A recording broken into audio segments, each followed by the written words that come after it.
I would defer on this topic if someone wants to kick it off.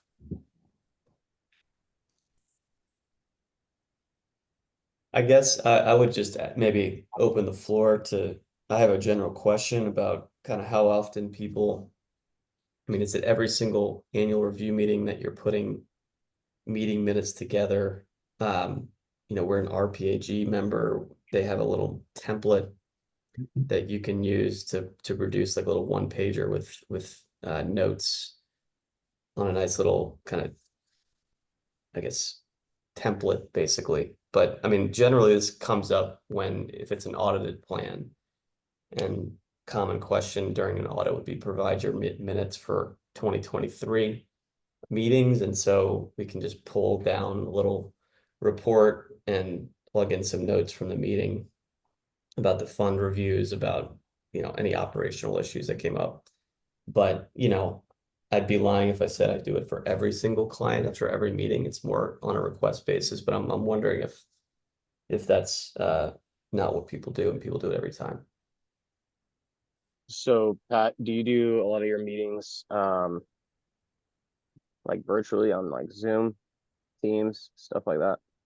I try to see my clients in person, but definitely do some virtually. We So just, I think we were emailing back and forth. We just started using this company called Jump AI for it's more for wealth clients for virtual reviews, where it just kind of does this really, really good job of summarizing the meeting. And I'm going to start doing that on virtual 401k reviews.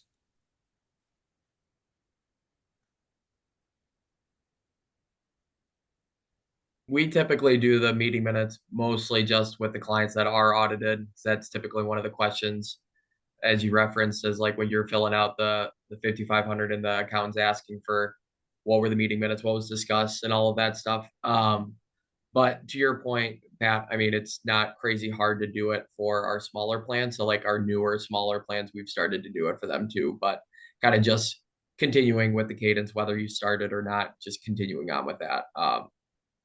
For people that aren't RPAG members, I'd be interested to see what you guys do from a manual standpoint, as to how you guys structure them and what to include and what not to include, because obviously that's meeting minutes are pretty cut and dry as to what you want to include and what you don't want to include. So kind of just wanted your guys' feedback if you're doing it manually, as to what you're including or making sure that you include within them. well, one digital lets us whenever you do the like digital ones like with Zoom, if you have that AI companion thing on where it gives you like the summary. So a lot of mine have been digital. So then when you do it at the end, you get that summary. It produces that, and then a lot of the smaller clients we just suffice that as the meeting minutes that we then use. You might have to edit some of the stuff out, but it does save you time. So that's some of the stuff that one digital is used, and then obviously we use RPAG as well. But for some of those smaller clients, that's what I've been doing, and what many other advisors have been doing over here. Yeah, I think with the smaller plans, it's kind of overkill to a certain extent with it, but I mean, it's best to be on the side of being safe than not. Do any of you use Perceptive? It used to be called I think Fiduciary Works, which is Josh Itzo's system. We use that as like kind of template of things in there. It's pretty easy to kind of put together meeting minutes.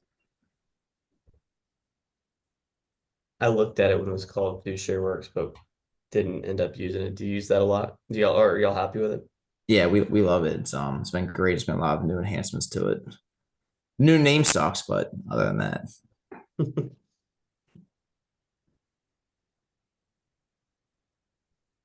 I'd be curious on the outside end because something I always was told is with meeting minutes, it's a double-edged sword, right? What everything you document can and will be used against you. So like kind of over to you, Jack. Just I mean, AI takes all the notes, right?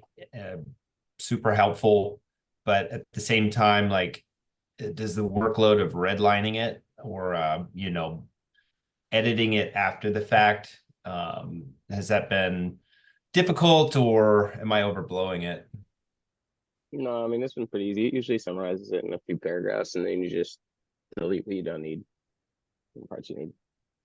So Nice. it's been pretty simple. But again, I mean, really just the bigger audited plans you do it on the smaller plans that don't really do it. But Yeah. I thought it was you, Devin, who, when Nate Moody reached out for some kind of AI note taker, was it you who raised your hand and said you guys had something like that as well? We use Post 360. They just launched some AI things in there. We haven't used it yet. Our broker dealer kind of start cracking down some of this AI recording stuff. So we got to figure out what we're allowed to use and everything at this point. But I'm actually just pulling up the website right now to kind of see what they have. But for note taking is great. There's some AI features where you can put notes in that kind of does it for you. But we haven't like kind of touched the recording part of it yet, which I kind of want to dive into. That'll definitely make things a lot easier, I think. Yeah. Yeah. Maybe down the road, when each of you adopts a piece of tech, we could do a little compare and contrast, you know, Yeah. make some of the outputs anonymous and, you know, do a little check on them all. But Yeah, I mean, honestly, for meeting minutes, I've done them for every single client I've ever met with for my whole career. Whether it's a small plan or a large plan, and it's a retirement plan committee. For the longest part, it was very manual. One Digital, we have that AI companion, which helps out a lot, but I still put together like actual formal minutes.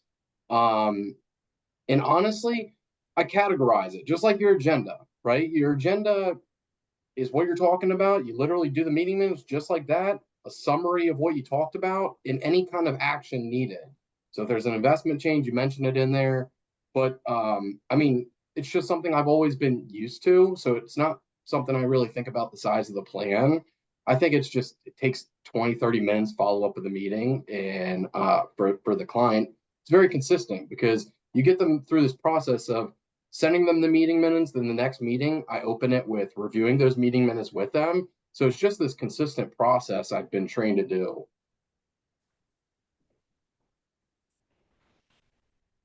Yeah, I like that from an agenda standpoint of basically just like kind of recapping each one and having a couple bullets within each portion because you start the meeting, well, obviously reviewing the prior meeting minutes, but the agenda of like what you're hoping to talk about and then just including a couple things what you did talk about is helpful, obviously, just from a refresh standpoint. We've started creating like Word documents that kind of just itemize out every note that we take for each review. So that's helpful to kind of go back for like internally us to have, like, what have we ever talked about with the client? But from that perspective for them, I mean, they don't need to know everything or don't necessarily need to want to remember everything. So kind of just the high level stuff is helpful.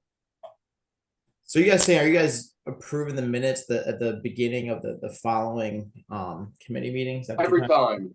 Okay. Every time I start a motion to approve them. Okay.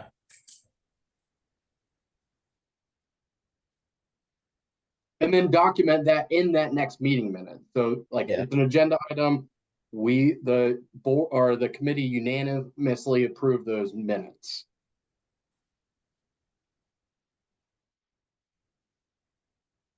I think it's helpful too because you're kind of showing the follow through on what you talked about previously.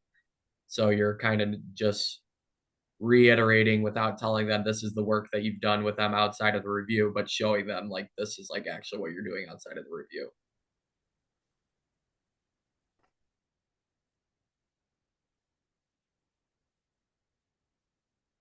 Yeah, I don't have much to add, Kevin. I think we do a pretty similar process. Come into every, I guess if we're just, starting new on a new plan, it's our first review, hey, we have an agenda, easy to fill in, where you put each section that you talk about for the minutes, clean it up a little bit, before the next time, take out stuff that might be redundant. But when I do minutes, usually we have two people presenting there. One will focus on presenting, and we don't really have too many AI capabilities that we're leveraging right now. So I'll take the minutes. That way, I feel like I'm not missing anything. Not that AI would, and they're probably, catch a little bit more than me. But then it's just, hey, I know what to put in. I don't feel like I have to go back and edit as much. And then I like that call out where, hey, we're at our next committee meeting. Here's exactly what we went through. Does this all sound good? And here are the action items that we went through. Here's how we've, move forward with these. And it just reminds them, here's what we're providing for you. Do you guys have any not to pivot too much, but do you have any, call outs that aren't the specific, IPS investment changes that you make sure you go through every single committee meeting? Not just like the top, 3 or 4 main things, but any call outs that you guys kind of, make sure that they're aware of that might be more back end.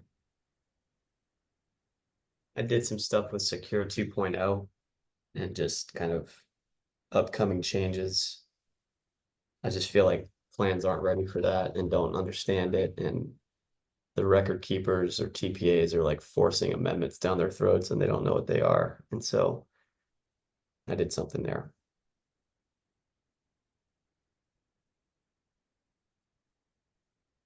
And Dan, can you repeat your question? I want to make sure I understand what you're asking clearly. That was Patrick answered pretty correctly, or at least, how I framed it. Like, hey, we're doing a committee meeting, we're doing a performance review, we're going over the IPS. Are there any things that you're, adding in, hey, this is what we want to make sure we're calling out in the back end, or here are things, like maybe it's not a great question because it is kind of one off, but maybe in recent, committee meetings that you've had, like Secure 2.0, is there anything else that you guys are like covering specifically? Oh, yeah, I mean, we do a lot. So every single year we get on the same process for all of our clients. So one quarter, like for example, last quarter we went through the SOC 1, SOC 2 report summary. So we put together a summary for all the record keepers we work with and walked our clients through it. This quarter we have a big legislative and fiduciary update. So the Chevron case was something that we are discussing with our clients. The healthcare fiduciary rule we're discussing with our clients, and we're going through case of the quarter. So every quarter we go through a case to keep them abreast of what's going on, things we're thinking of. On top of that, we're doing a cybersecurity survey this quarter. So we reached out to 17 different record keepers and got them to respond to cybersecurity survey questions. And we summarized it for every single record keeper we work with. And we're doing a target date fund review. So that's like literally, that's just this quarter. So every quarter it changes. And we're covering a lot of different stuff. I would argue some of it's a little overkill, but that's just the level of care we're providing. Do you see your clients jumping on any of those with interest, or do you think, or as opposed to maybe some of it's like, hey, I'm offering you these bullets, right? This kind of executive summary as part of my service, right? And you kind of go through that, keep them abreast. If, but do any of them go, hey, that's interesting? Like for me right now, the Chevron ruling is fascinating. I don't know if we'll ever have a fiduciary rule set in stone, but like, it's gonna change every 4 years, man. Yeah, set your systems up and just put them on the shelf, and Yeah. but I'm curious with SOC, cybersecurity, Chevron, etc. Like, do you have any that your folks nibble on, or secure It to really Patrick's? is. I think it's really company by company, and if nothing less, they are impressed and appreciative of the work. But like for example, one of my clients is an IT company, and we met last Thursday, and they were so intrigued by these cybersecurity survey results. They were like, I can't believe like you all just went and did all this this work for us. And like I didn't actually do it, right? We have a team that somebody else did it. But for a lot of these folks, they think it is just reviewing the investments. And I think when you get them thinking that we're retirement plan advisors with the whole retirement plan experience, I think that's where they start realizing it and appreciating it. So it depends. You get the more investment savvy people too that are intrigued by target date fund reviews. But yeah, I mean, I think if anything, they like the case of the quarter the most, because you're always letting them know like what you're seeing in the marketplace and what ramifications could happen, if any, to their retirement plan. Yeah. Yeah. We serve as a co-fiduciary, as I'm sure most of you guys do with a lot of the, or all of the plans. So we've been kind of just doing that as well, similar to you, Kevin, where we're trying to find something that is happening litigation wise, and then provide them with the education of how we do it to apply it to their plan. So it's kind of like the proactive approach to kind of saying like, this is very, very unlikely. We're in the smaller market that you're ever going to have a lawsuit facing against you, but this is how we're doing, looking at the bigger fish that are being litigated and looked at a little bit more closely, and how do we apply it to your plan, to kind of help you avoid this, because a lot of the times we're meeting with people that think about 401k when they're making the submissions, and twice a year when we meet with them. So this is taking it a little bit deeper to kind of showing this is the responsibilities and this is what you could be sued on potentially. So kind of that proactive measure of the education of it. Yeah. My head goes right to healthcare.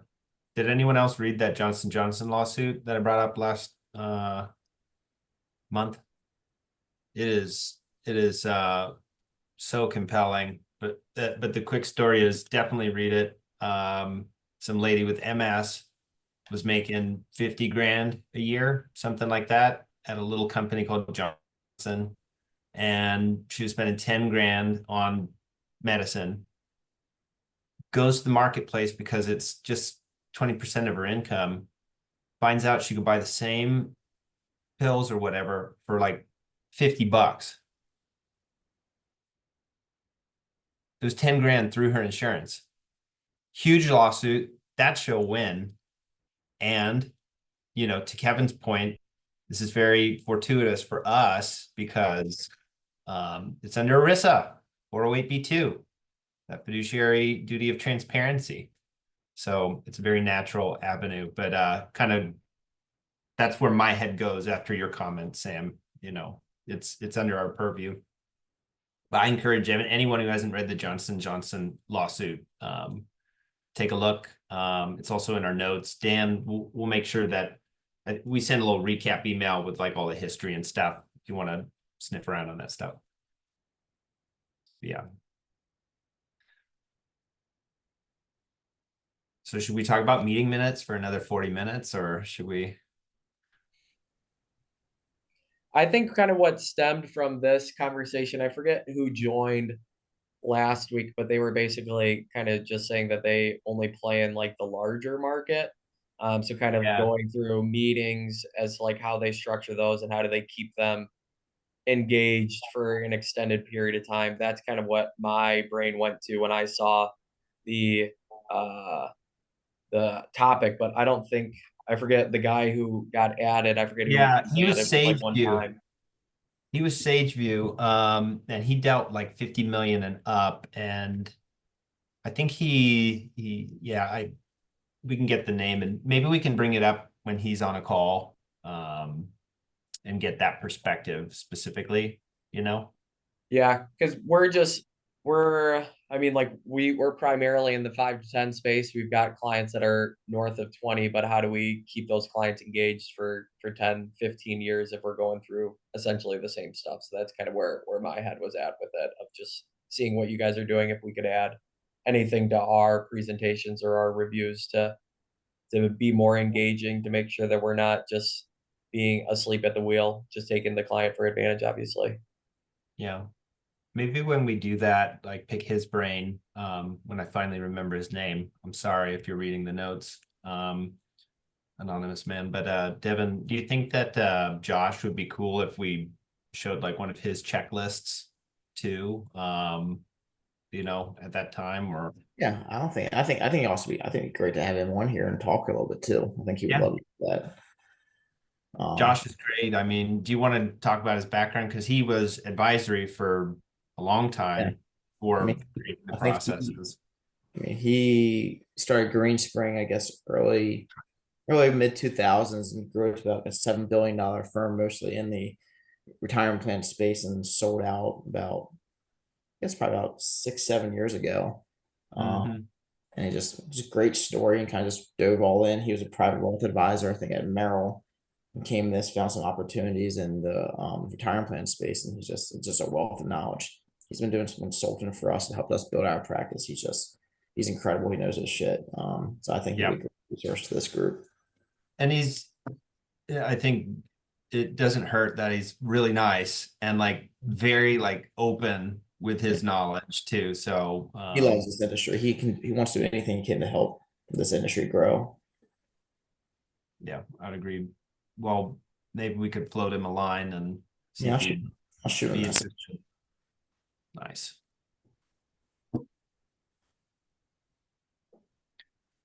Is anybody getting nibbles on either well, can we are we good on meeting minutes? Can we just go free form or Yeah, I have a quick question. How often are you guys doing, like twice a year, once a year, quarterly? How often are you guys doing for, like, I guess from your larger plans, smaller plans? How often are you meeting with the committees? You hit every single one of the time frames. I'll throw out ours first. I mean, for anything that's like south of 5 million bucks, it's annually, 5 to 10, sometimes semi-annually if they ask for it, but anything north of 10, it's semi-annually for sure. And then we've got a couple that are like 40 that we do quarterly. Got it. Got it. Yeah. I think I've got one I do quarterly. I think every other plan, it would seem like overkill. And I would say that the A clients are semi-annually, with a lot of them being annually. I try to think of it in segments of $5,000. So if you pay $5,000, sometimes as I think it might have been Sam said, up to 10,000, it's like one meeting a year. Then from like 10 to 15, it's usually like two. Usually once you get up to like 20 grand, it's quarterly meetings. Now I do have some clients that meet more regularly as well. So that's just kind of the nature of it. That would be good, Kevin. I mean, what do you do quarterly then? You've talked about a couple different things that you guys do from a like a knowledge or education standpoint quarterly to be able to provide that information, but that would be good. I mean, you have a client for 5 years, you meet with them 20 times. How do you stay relevant? How do you keep bringing new information to them? Yeah, well, I mean, over the past 5 years, we've been kind of lucky, just like with the development of Secure Act, Secure 2.0. So keeping them updated on that. But yeah, I mean, like I said, for the most part, our annual calendar is somewhat similar, although you're talking about just different things. What I mean by that is if you're going through a case of the quarter, the topic of that, I mean, it's just different topics every time. But I mean, for the most part, we're doing a lot of the same stuff every single year. The benefit for us also, I don't know if everyone has the same thing, is we do financial wellness and employee one-on-one services. So oftentimes we'll review that with our clients as well. But yeah, I mean, I honestly think like if you're doing the fee benchmarking once a year, you're doing your target date fund once a year, you're reviewing some kind of update through legislation or any kind of cases that you want to keep them updated on, any kind of like record keeper updates. I don't know if you all invite your relationship manager to your meetings. I do for my larger clients. But it's just like trying to keep a new topic for every quarter, so you're not talking about the same exact thing for every quarter. And then reporting back like when you have successes. So the benefit of working with somebody for 5 years, you can actually see how the plans change from demographics all the way to costs as well. So just being able to report back and they get that aha moment. So I don't know if there's any more magic to that. One thing we also do is like just like I'm sure a lot of you guys, we go to a lot of industry events. Like I was down at the Flying Forum, what was that, 3 weeks ago? So just talking to our clients about that, and they think that's like so cool. They're like, you know, if we just had an investment advisor, they might not even think of something like that. So it's just trying to come up with something that's different from the last quarter or last 2 quarters to keep them interested and excited about the plan. Yeah. I love that. Keeps it fresh too, you know, in your own head. Um,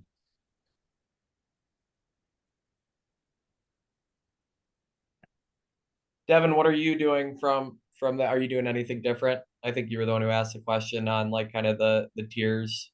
Yeah, I think this one thing we're kind of trying to assess right now. It's like some we do quarterly, some we do semi-annually. I think we're gonna start trying to like pull our plans, see what they prefer at this point, and be careful like the smaller plans under 5 million, make sure it's like we're not, you still want to service it, but also don't want to, spend all your time there. So I think we're kind of going more into that semi-annually to quarterly kind of. Where most right now, most were always quarterly, but like you said, might be a little overkill for some of these smaller plans. So I think we'll probably move them to semi-annually, and the larger plans keep them at quarterly. Yeah, I also think it's like a progression, obviously, as you take over a new client, not to like wow them right away, but if you take over a plan, you're likely doing a decent amount of work on the plan, so making sure that everybody's keeping it top of mind of following through of everything, and then you can kind of ease off on the gas a little bit when you get the plan in a setup that you're not necessarily comfortable with, but like confident with moving forward.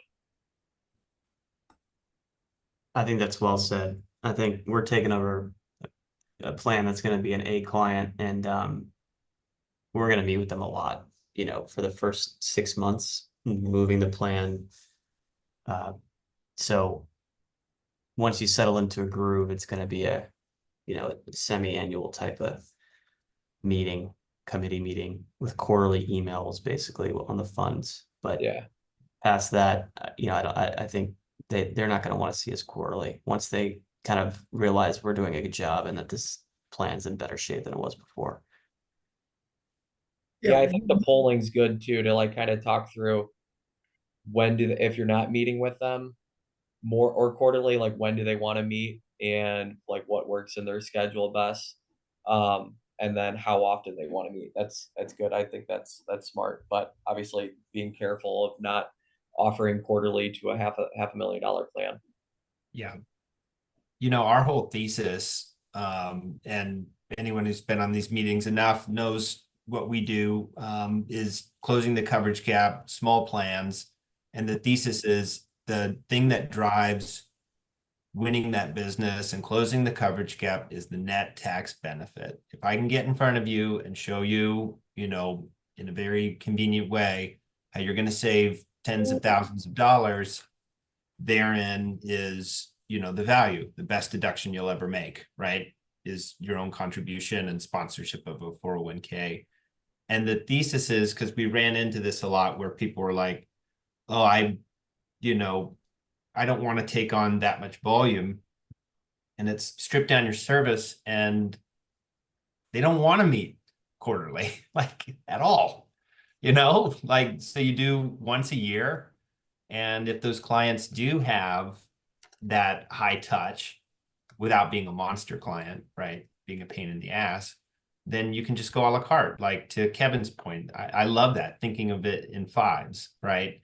Okay, well, if you want more of my time beyond the value that I've already created, then, this is my flat fee, for a semi-annual, which I'm happy to do for that fee. But that's the end of the market that we plan. I mean, we have been winning larger plans. We recently had one of our advisors win a $17 million plan, and it's going to be like to like, so but that's not really where we're seeing growth. But that's kind of our philosophy from startup, call it to 5 million.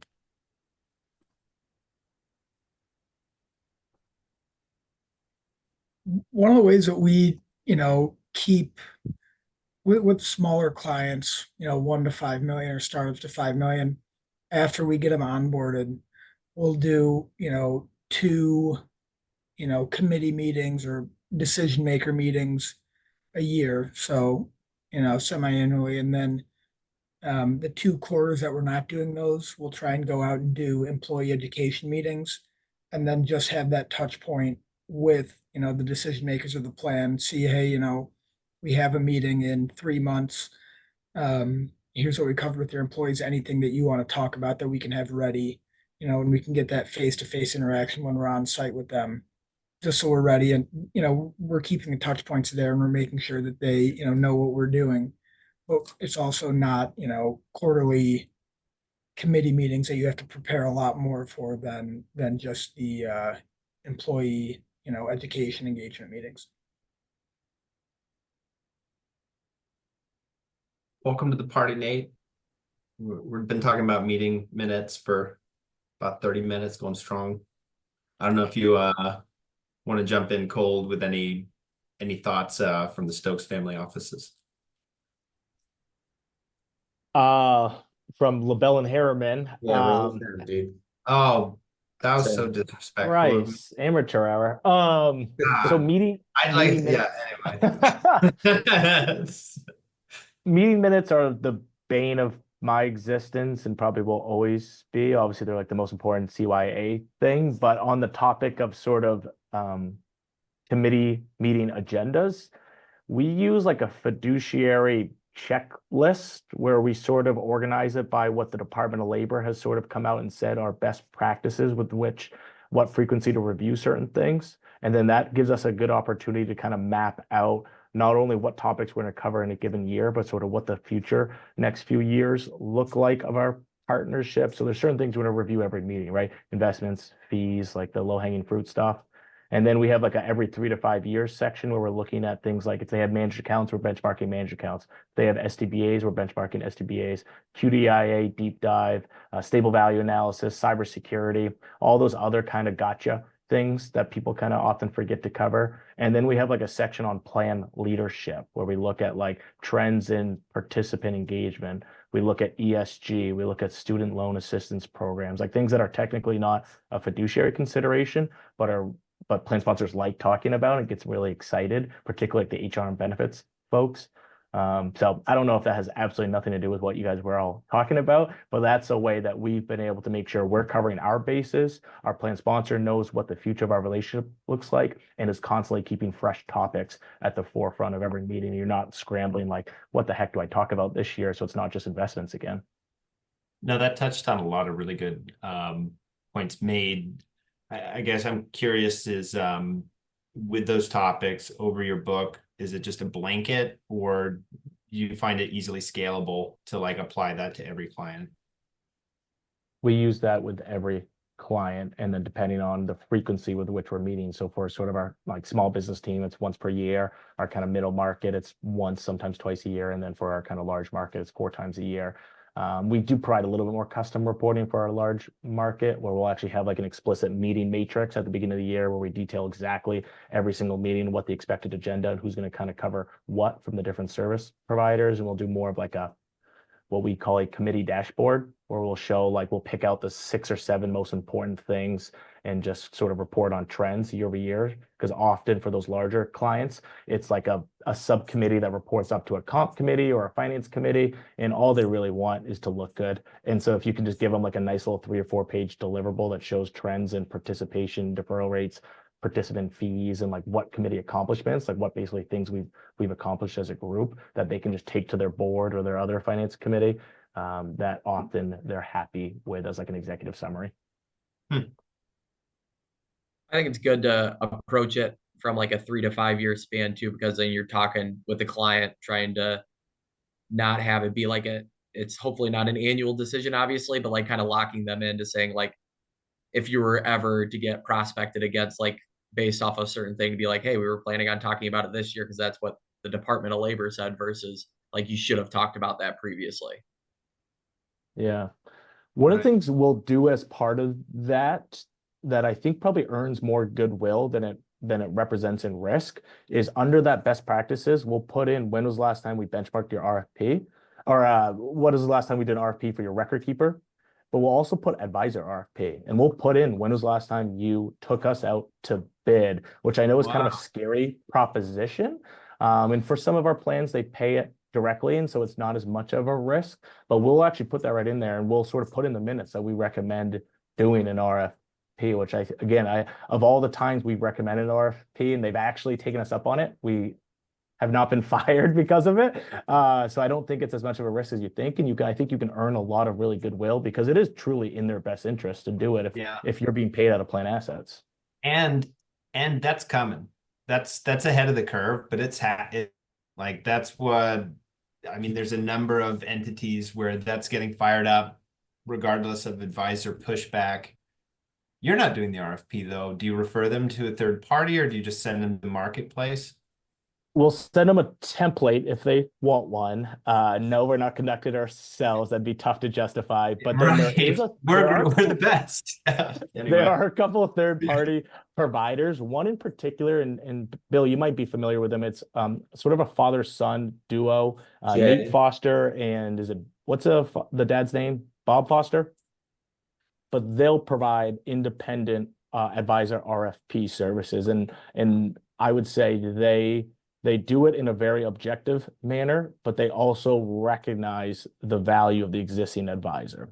I guess let's put it that way. Yeah, Bob Foster. I know that Fred Barstein's starting to launch something. We have a guy, Eric Dyson, who's been running it, but they're not cheap either. I think it's like $15,000 to $20,000 is something I've heard. Does that line up with? I just participated in one with a group called Culpeper with Jay and Jake Gepfert, their father-son. That's who I thought you were talking about, Nate. But yeah, they do exactly that. They did a very thorough questionnaire and interview process and kind of narrowed the list down. Nate, do you send them like the RPAG recommended advisor RFP questions, or do you guys have your own? Yeah, I think we use like the Retirement Advisor Council. If that's a group, I think they have a published advisor RFP template. And then as you can imagine, we already have like all of our answers built out because like I'm not going to spend all my year answering RFPs that I'm recommending. So it's nice to send a template because you already know you have most of those answers already built out. But yeah, I don't know. Does RPEG have one too? I haven't looked at that before. It might be the same one. They do. It's probably super similar, but a lot of it is like basically what RPAG talks about of like benchmarking annually and CITs and all of that kind of like points to like what kind of their recommended service model is. So usually an RPAG advisor looks pretty good at that, obviously, but it's not always assumed.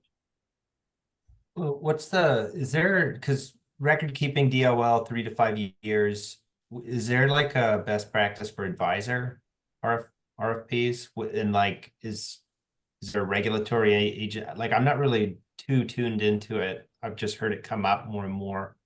Does that make sense? Like what's the cadence or best practice for RFPing an advisor? What do you recommend to your clients, I guess, to the group?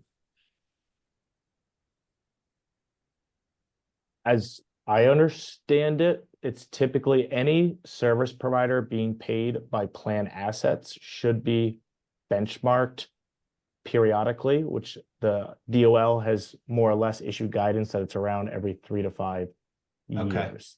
So the big ones are going to be your advisor, your TPA, and your record keeper.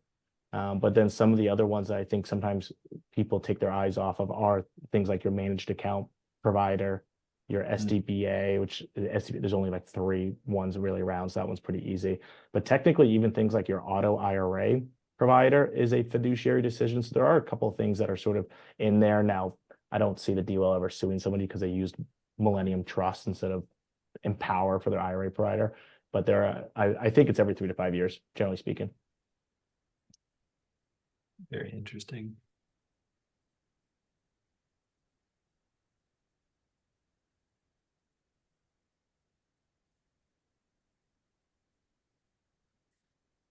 $15 minutes to the top of the hour. Should we throw up some of the topics for next month? Does anyone have anything else they want to chit chat about before we reconvene next month? Before we do that, I have a potential issue with a plan, not at all our fault or anybody here, but it's probably an ERISA issue, which I've probably worked alongside a few ERISA attorneys, but I don't know if that's a topic that we could hit on, is like how to work with ERISA attorneys, what's a reasonable cost for like an ERISA opinion. And I guess kind of what issues would make sense to bring them in for. What was that? It was that ERISA Smart that joined. I don't know if you were here for that, Patrick. I don't but think I we've was, leaned- so I'm sorry. We've leaned on them a couple times, but they're like kind of like a consultant rather than an ERISA attorney. So they come with a little bit of a cheaper cost, but they both have like background as to like those litigations. I think Bill, you brought them in. You could probably talk about them a little bit more, but we've leaned on them a couple times. They've been really good. Yeah, that was brought in by Kyle from IntelliSense. And I can go watch that recording. I apologize. well, yeah, if you have trouble finding it, let us know, because we have that library. We'll just email you. But no, yeah, captured that. So we can always source somebody and bring them on. I wonder if Jason Roberts would be interested in gracing us.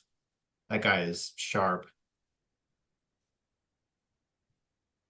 ERISA Patrick, attorneys. another firm, Room Law. If you really need an attorney for a plan, they're really well known, but they're kind of on the expensive end. Yeah, I have a guy local that's, works for the biggest firm in town and is sharp and good, but he's very expensive and, doesn't really want to deal with the one-off issues. Wants to be more kind of a retainer type of thing where, and that isn't going to be the case that we need that every time. So, yeah, I'm going to look into that ERISA Smart. I appreciate y'all reminding me of that. Yeah.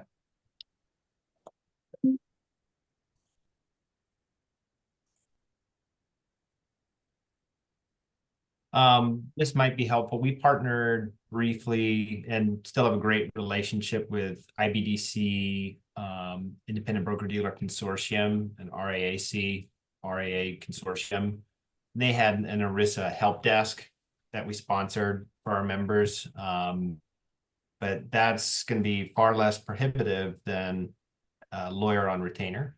So I can give a call there as well if you're seeking counsel.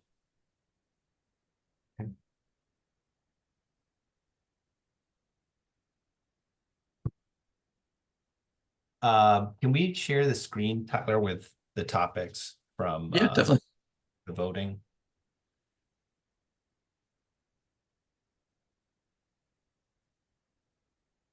By the way, guys, I would be remiss if I didn't mention we're doing our Viking Cove National Summit January 16th to the 18th in Southern California. We're actually going to be doing our first charity golf event. A lot of the average age of advisors are old, so you have a really good chance of winning money for your charity of choice. But you're all more than welcome to join us if those dates work out for you. I just wanted to make sure I extended an invite. Thank you. So on topics, and we can recirculate this for voting, but this is what we've collected so far.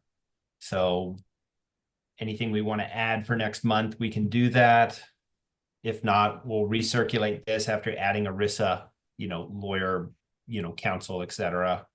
And just recirculate this in advance of next month. Governmental plan. Yeah. Go ahead. I forget who, I couldn't see who was just talking. No. It's me. I'm talking enough. I was gonna say I would add like fiduciary works to like next to RPAG or like whatever you guys are using as like a service structure for your clients. I think that would be good.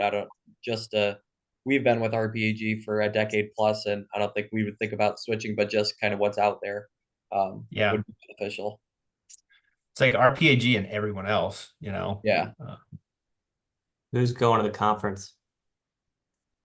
I can't, sadly. Just me? Ugh. I'll suffer alone out there. Yeah. The Ritz is the thread counts are horrible on their sheets. It's Bill, maybe we could add one of the things we're really struggling with is around this, like the topic of participant advice.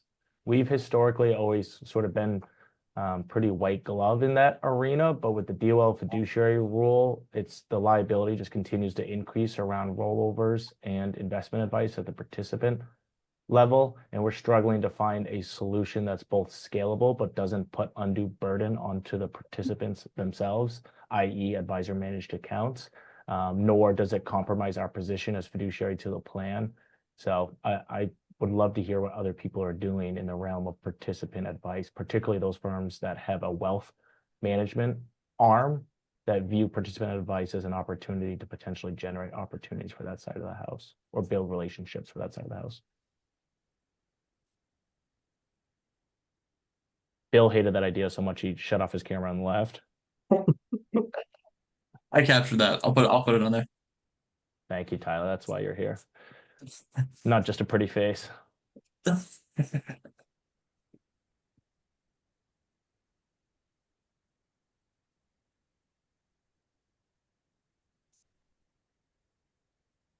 While we were talking about that, I'll just send it out as a question. What are you guys doing for, I mean, this could be a topic in and of itself, but we got 10 minutes, so I figured I'd ask it.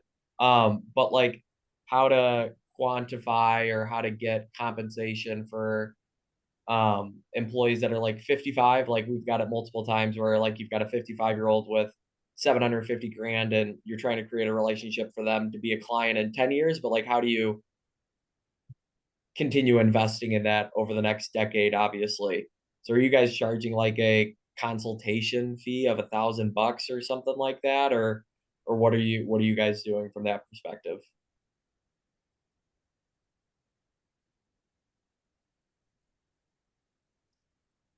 I've never done that. I mean, I definitely give away free time in kind of, I would say, hopes that you're building up a relationship that's going to turn fruitful one day. But I mean, that's, I think, part of the job, definitely, right? It's being a retirement plan advisor, is talking to individuals who aren't going to be good candidates ever to be wealth management clients. But I mean, certainly run into a lot of amazing opportunities through the plans and makes it all worth it. Yeah. Damn, that's I think whoever figures that out, that's going to be the future. You know, I in the firm, in the camp that we're going to get to a point where plan assets are not rolling out of qualified plans into IRAs at the rate that they have over the last couple of decades, and finding a recurring fee for service financial planning model built around participants that keep their money in the 401k plan, not only up into retirement, but through retirement. That's going to be like the future of that wealth bolt on to a retirement plan shop. And I feel like our firms are all in a really good, unique position since we already have access to the participants. So we use Advice Pay, if you've heard of them, which is a digital payment solution for financial planning, advice, all that fun stuff, but allows you to very easily bill, or you could even set it up for like a subscription-based financial planning model. So that's the route we're starting to go down, and charging of basically either a flat consulting fee for a one-time financial plan or recurring if they want to basically get almost like what you'd have under an asset management approach, but keep their assets in the 401k. The last piece that we haven't figured out is most people are much more willing to pay 1% than to pay $2,000 out of pocket, even though the 1% is way more than the 2,000, but it's not as tangible. So how do we pass that fee onto the plan, their 401k balance, without having to put them into a self-direct brokerage account? Because that's not always best practice either. That's the piece that needs to get figured out. There are a couple of fintech firms trying to do it, but there's some privacy and cybersecurity concerns. I think Pontera is the big one.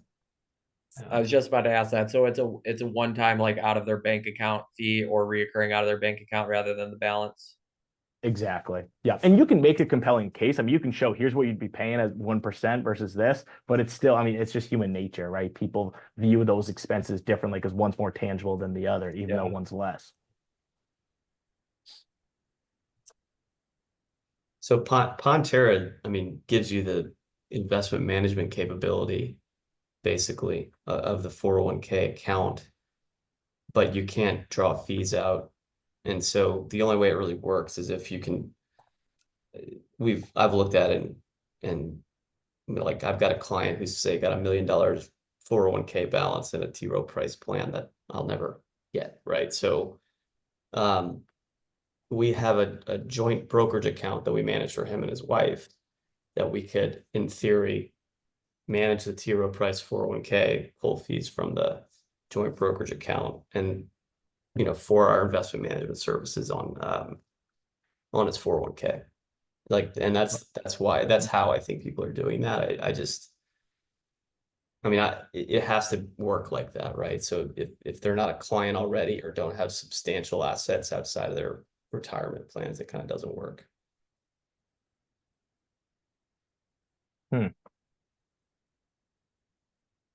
Who's your RIA? We're our own RIA. Okay. So family office. So we don't have, we custody assets at Fidelity and Schwab, basically. Our RIA is still reviewing Ponterra. It's Yeah. very frustrating. Yeah. But I think there's a case to be made if you look at our wealth book and you go through all those clients that have non-retirement assets with us, that there's a ton of retirement assets in 401k plans that could be managed through Ponterra. It's just a matter of, what can you charge? Can you charge your full standard 1% fee or whatever you're charging? Because they take like 20 to 25 basis points, I think. It's pretty hefty. So, Yeah, I've always struggled with that kind of added on top of that what they're already paying. Have you had any clients like come back at you on those fees at all? So I've truthfully done it one time, and Yeah. he was good. I mean, he came to me, asked me, I don't want to, I can't look at this every day and deal with it. I want you to manage it. Got it. So he didn't have any issues, but I haven't rolled this out to 20, 25 people, but I think it could, I'm thinking about it. Yeah, because they email me nonstop trying to implement that system. Always just been kind of hesitant on the fee part of it.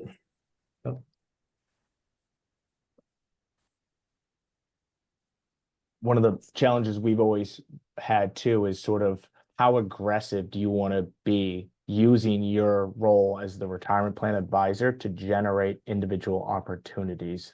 And I think some firms are more comfortable being what I would call solicitory, and borderline abusing their role. We would rather create an environment where you're reaching out to us. That's why we leverage like Venrollment, for example, as like a nice sort of subtle way of providing financial education, and also sort of subliminally, if you will, touting our other services.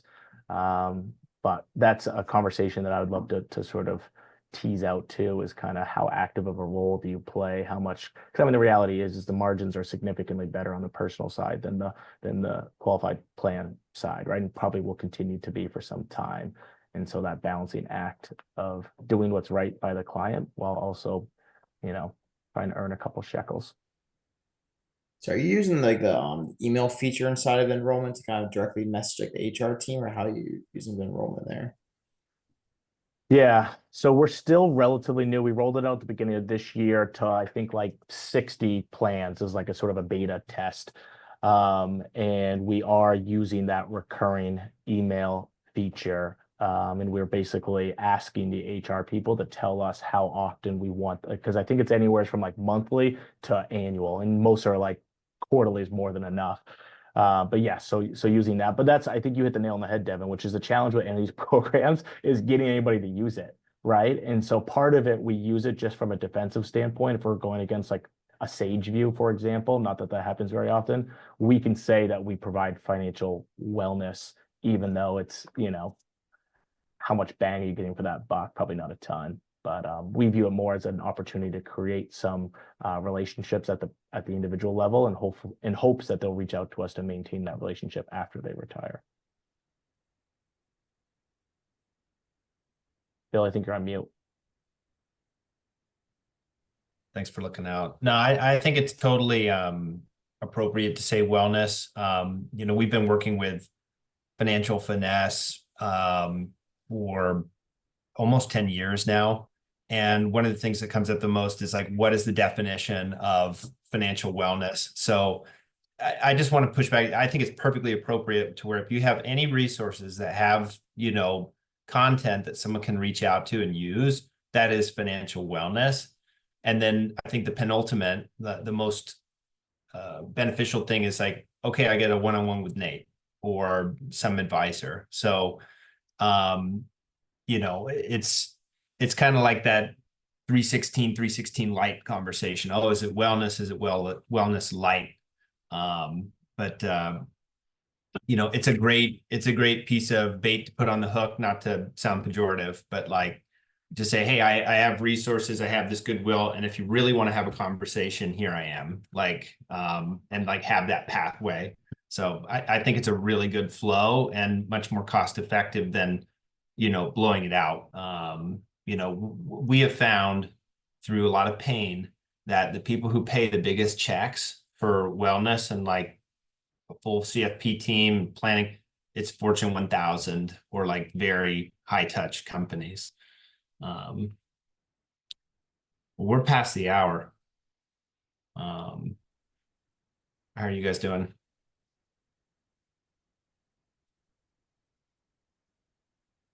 Ready for lunch? Have you? I ate like way too much food at like 9:30.